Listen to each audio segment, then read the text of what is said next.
Tonight is the 27th of August, 2011, and we are starting on the Dhammapada tonight. This Dhammapada is one of the most important books in the Buddhist scriptures, and probably the best known. So much so, some people say its popularity has raised it to the ranks of a world religious classic. This is the second book of the Khuddaka Nikaya and consists of 423 verses in 26 chapters. There are already many translations of it in English, and has also been translated into several languages in the world. And this anthology of verses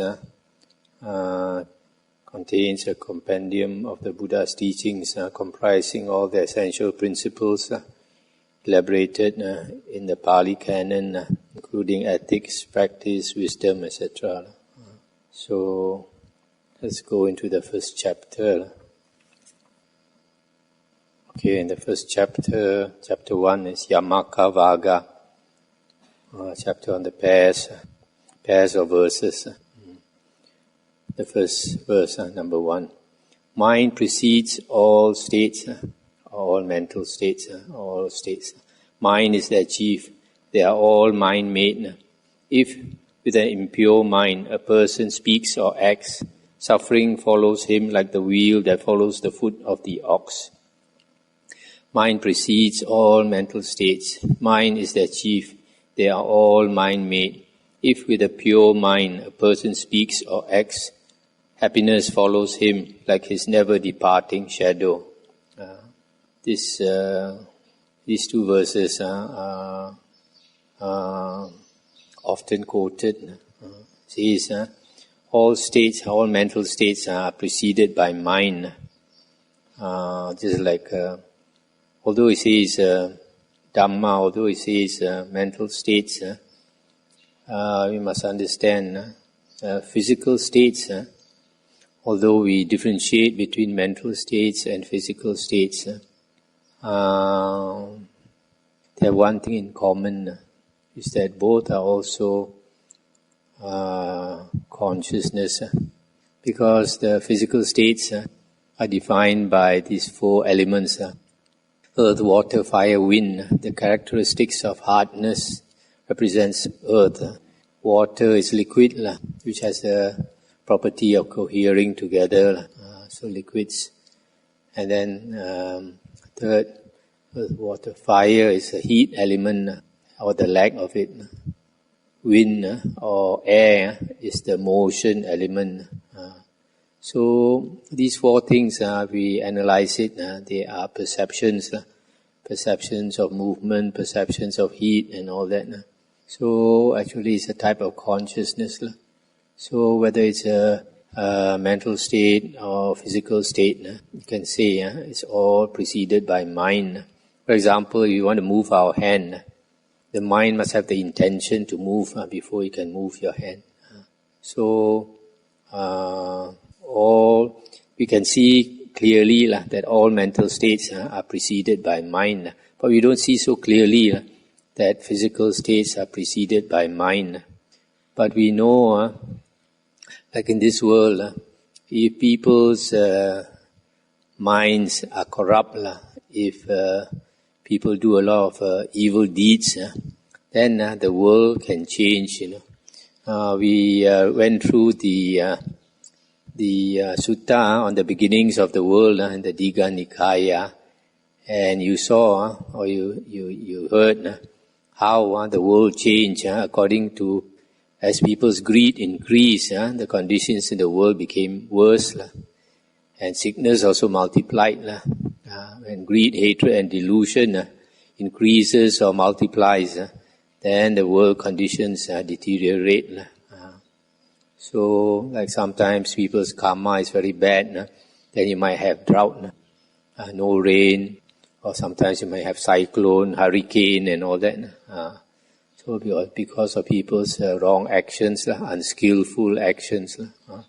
So mind precedes all states. Mind is their chief, they are all mind-made. So if we have an impure mind, an evil mind, suffering will be the consequence.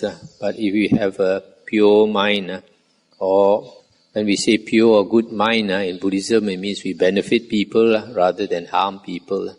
And then happiness follows us all the time.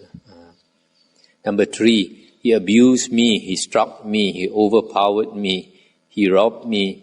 Those who harbor such thoughts do not still the hatred. He abused me, he struck me, he overpowered me, he robbed me. Those who do not harbor such thoughts still the hatred. Sometimes when somebody does us wrong, if we accept it as our karma, then the matter is over. But some people, when somebody does something not so good to them, then they harbor anger. Then this anger turns to hatred. So people fight because of this. Remember, a few years ago, one of our devotees told me that he had 2 friends, and they were quite close friends. But because of some small matter, one of them was very angry. He came and threatened the other person with a parang, machete. Although he didn't use it, he just threatened him, put the machete on his throat. And then a few days later, the second fellow came with his brother, also with machete, and chopped him up, nearly cut off his hand. So, no, they didn't chop him up so badly. Then, after some time, he harbored hatred. So, he also waited for his opportunity. When one of the brothers was somewhere, he came with a knife and chopped him so badly, the hand nearly went off. So after that, you see, because of a small matter, 2 friends, the anger can lead to this. And after that, both of them frightened of each other. Don't know who will retaliate again. So all this fighting in the world, all for nothing. Sometimes small matters, we just forget it. We just accept it as our karma. We understand the law of karma vipaka. Whatever happens to us, we think maybe it's something in the past. And it's because of the past karma we suffer now. And then we don't harbor hatred. And then this matter is closed. Number 5. Hatred is never appeased by hatred in this world. By non-hatred alone is hatred appeased. This is an eternal law. For there are those who do not realize that one day we all must die. But those who realize this settle their quarrels. So just like a fire, you don't put out fire with fire. You put out fire with water. So if there's a lot of anger, then we counter it with metta, loving kindness. Then only the anger will subside. Also, if you realize that all of us one day must die, and when we die, we have to pay for all our actions, good and bad. Then we are careful of our karma. If you don't think that one day you're going to die and have to face the day of judgment, then a lot of people live as though they are never going to die. Number 7, just as a storm throws down a weak tree, so does Mara overpower one who lives for the pursuit of pleasures, who is uncontrolled in his senses, immoderate in eating, indolent and dissipated. Just as a storm cannot throw down a rocky mountain, so Mara can never overpower one who lives meditating on the impurities or the loathsomeness of the body, who is controlled in his senses, moderate in eating, and filled with faith and earnest effort. If we uncontrolled in our senses. We always give in to our weaknesses, whether it be sensual pleasures or liquor or drugs or whatever. Then every time we give in, we form a habit pattern, in our mind. We form a habit. So we keep forming that habit. It's like always we are going to that ridge. And the habit pattern becomes very strong. But we make the determination to challenge it. Every time the temptation comes, and then we resist it. We start a new habit pattern in our mind. So each time we resist it, this pattern becomes stronger and stronger. So it's easier. The more times you resist, the more times it becomes easier and easier to resist. But if you always give in, it becomes easier and easier to give in. Number 9, whoever wears the monk's yellow robe while being depraved, devoid of self-control and truthfulness, he surely is not worthy of the yellow robe. But whoever is purged of depravity, well established in virtues, and filled with self-control and truthfulness, he indeed is worthy of the yellow robe. Sometimes we find some people, like monks, they can say very, very nice things, but they don't practice it. So, as a monk, the standard that people expect is higher than lay people. That's why lay people give respect, they give offerings to monks. If a monk is not worthy of the offerings, then he has to pay dearly for it in the afterlife. 11. Those who mistake the unessential to be essential and the essential to be unessential, dwelling in wrong thoughts, never arrive at the essential. Those who know the essential to be essential and the unessential to be unessential, dwelling in right thoughts, arrive at the essential. This essential can mean the essential things in life. And of course the most essential is to reduce our suffering, to, if possible, eliminate suffering. But even in the worldly sense, everybody, we have a lot of ambitions. But the problem is, although we have so much ambitions, want to do this, want to do that, our time is limited. Human lifespan is only 70-something years now. And our energy is also limited. And our blessings are also limited. So, whatever we want to do, we must know our priorities. Set our priorities right. And do what is important. We don't have the time, the energy to do everything we like to do. So I always have to remember that. Just yesterday I got a phone call from one of our devotees who used to come here a few months ago. He's 50-something years old. Now he's got cancer. Never expected that he'll get cancers. He looks a very tough guy. So we never know when the finger of death will come and touch us. So we have to be prepared. A lot of people, sometimes we come into the Dhamma, we meditate and all these things. We try to achieve this and that state of meditation. Sometimes people forget that actually our conduct is more important. Our actions, our karma. Because if you ask yourself, suppose now tomorrow you're going to die, are you prepared for it?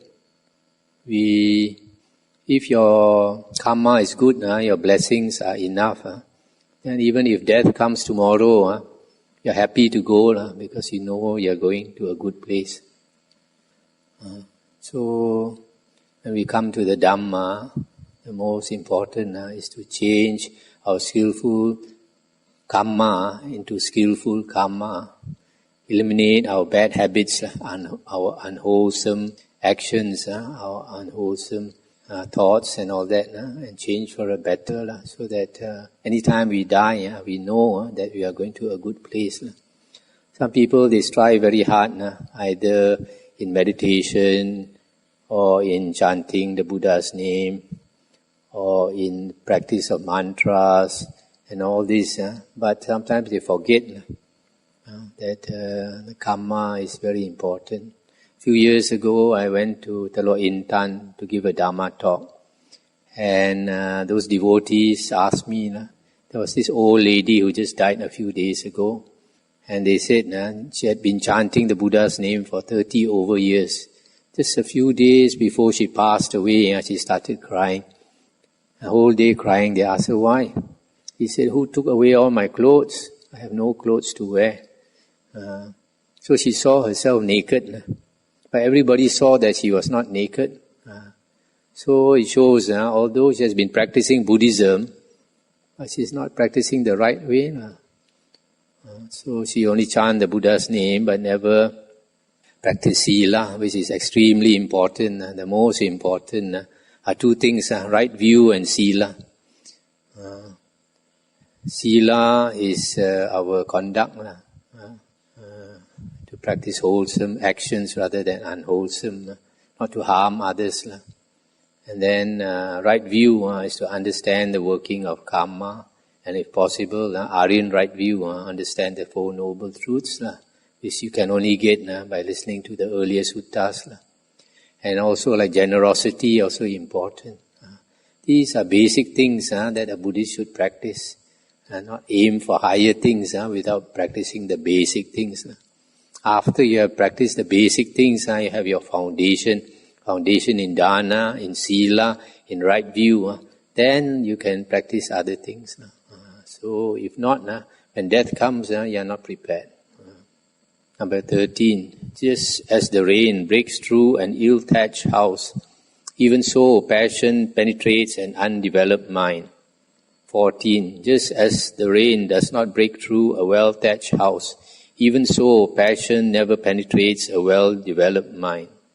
This well-developed mind, bhavitang, subhavitang, is from bhavana, from the word bhavana. Bhavana is development, and it means development of the mind. And development of the mind means mind where the 5 hindrances are eliminated or reduced. And that only comes about through some samadhi. If you can develop the jhanas, then the 5 hindrances are eliminated. Eliminated means it's cut to such a low level, there is no more a hindrance. Not that it's not there entirely. So if the mind is strong, a concentrated mind, then you are not moved easily by emotions. And passion is one of the emotions. It's a type of emotion. You can say passion is equivalent to emotion, because passion and emotion either it can be passion for sensual pleasures, passion for somebody, or the negative part is anger, and you cannot get what you want. The desire turns into anger and hatred. So if you allow the mind to be extremely happy one day, then when you are disappointed, then it becomes extremely sad. Another day. So that is just like the rain breaking through the ill-thatched house. But if the mind is strong, then it's like not easily shaken by the emotions. So the rain does not break through. 15. The evildoer grieves here. He grieves hereafter. He grieves in both worlds. He laments and is afflicted, recollecting his own impure deeds. The doer, 16. The doer of good rejoices here. He rejoices hereafter. He rejoices in both worlds. He rejoices and exults, recollecting his own pure deeds. If we do evil, then just when we are about to die, then we know we know the consequences that are coming. Then the mind will be extremely disturbed. There are some people, the last few days before they die, they are always crying. So you grieve here, and the next afterlife, you grieve again when you suffer. Either you suffer in the ghost realm or the animal realm or in the hell realm. But if you do good, then few days before you die, you know you're going to a good place, all the signs are there, then you rejoice. And after you pass away again, you are happy.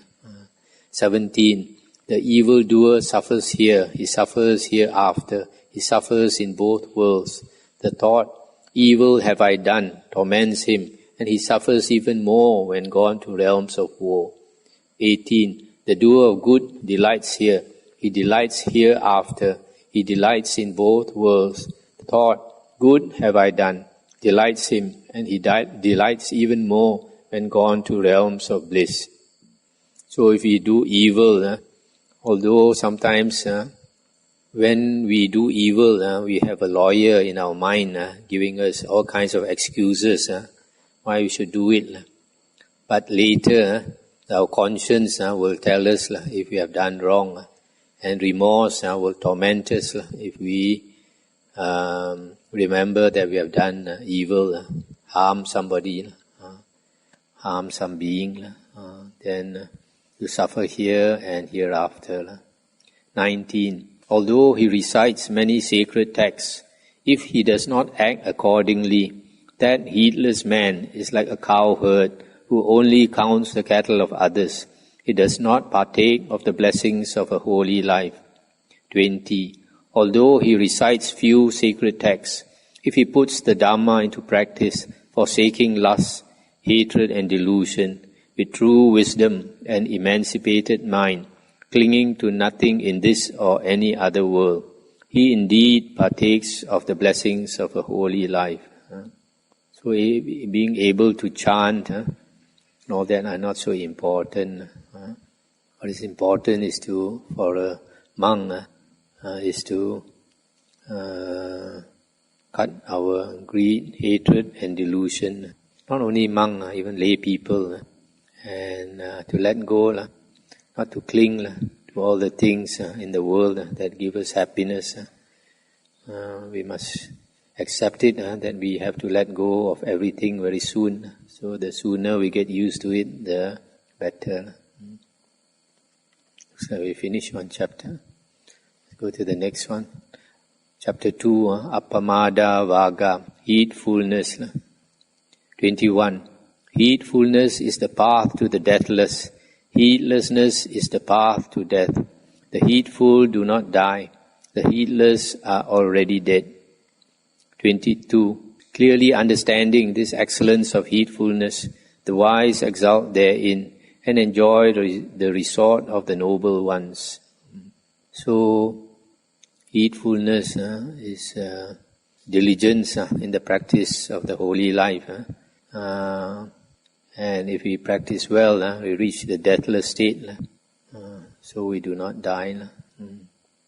In the Bible, Jesus started to gather his disciples, and he gathered many of his disciples were fishermen. And he told one disciple to follow him, and the disciple said, "Wait, Lord, until I bury this relative of mine." His close relative had passed away, and he thought he has to do his duty to bury the relative. And Jesus told him, "Let the dead bury the dead. I will make you fishers of men." So these ordinary people who do not practice a spiritual path are regarded as already dead, as good as dead, because you don't make any progress in the spiritual path, you are not living as you should. You might as well be dead. So that's what is meant. The heedless are already dead. So we have this human life, which is so valuable, because only here we can make progress on the spiritual path. Even devas envy us if we have the chance to study the Dhamma. 23. The wise ones, ever meditative and steadfastly persevering, experience Nibbana, the incomparable freedom from bondage. So, those who strive on the spiritual path can experience Nibbana here and now. Nibbana is the elimination or total cessation of greed, hatred and delusion. 24. Ever grows the glory of one who is energetic, mindful and pure in conduct, discerning and self-controlled, righteous and heedful. We read in the previous suttas that a lot of these devas, although we don't see them, they know what we are doing. So like those monks who practice very well, here the Buddha says, ever grows the glory of one who is energetic. So even the devas will pay respect. You saw in the sutta sometimes the devas from far away, halfway in the sky, they bow and pay respect to those arahants. 25. By effort and heedfulness, discipline and self-mastery, let the wise one make for himself an island which no flood can overwhelm. So if we put in the effort, heedfulness, discipline ourselves, then if we attain any one of the Aryan stages, then we have landed ourselves on an island and no flood can overwhelm us. We are secure already, safe. Once a person becomes an Arya, even the lowest Arya, the first path, will never fall into the woeful plains again. 26. The foolish and ignorant indulge in heedlessness, carelessness, but the wise one guards heedfulness as his best treasure. This being heedful, being diligent, is the best thing we can do. The Buddha said, there's one thing that can benefit us in this life and in the future life. What is that one thing? Diligence, or heedfulness, putting effort on the spiritual path. But people who are foolish and ignorant, they are careless. They only want to enjoy what is available in the world. So then later they have to pay for it with tears. 27. Do not give way to heedlessness. Do not indulge in sensual pleasures. Only the heedful and meditative attain great happiness. People who are careless like to indulge in sensual pleasures, wine, women and song. And then when they are old, then they find they have spent all their money. And when they are poor, all their friends run away. And they have wasted their body. The body becomes so weak, all kinds of sickness come upon them. No money, no health. And they know they are going to a woeful place of rebirth. That time they will regret. 28. Just as one upon the summit of a mountain beholds the groundlings, even so, when the wise man casts away heedlessness by heedfulness and ascends a high tower of wisdom, this sorrowless sage beholds the sorrowing and foolish multitude. It's like a person gone to the top of a mountain, he looks below, all the people standing below. So when a person advances on the spiritual path and is secure, then he sees all the common people all headed for the woeful plains. But the spiritual path is a lonely path. The Indian saying, the spiritual path is the path of the alone, to the alone, by the alone. 29. Heedful among the heedless, wide awake among the sleepy. The wise man advances like a swift horse, leaving behind a weak nag. This nag is a horse or a pony. So we make effort on the spiritual path, then we make spiritual progress and overtake a lot of careless people.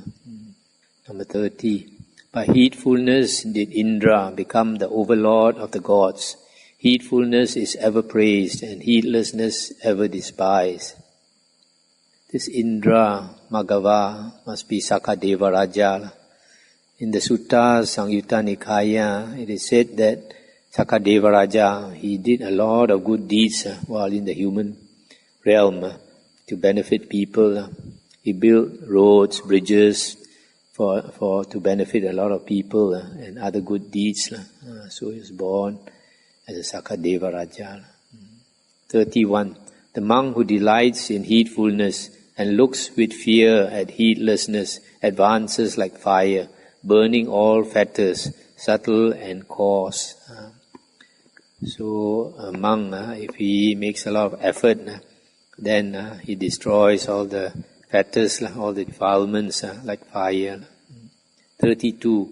The monk who delights in heedfulness and looks with fear at heedlessness will not fall. He is close to Nibbana. On the spiritual path, it's very easy to sidetrack. It's very easy to go backwards, to regress. Very easy to fall.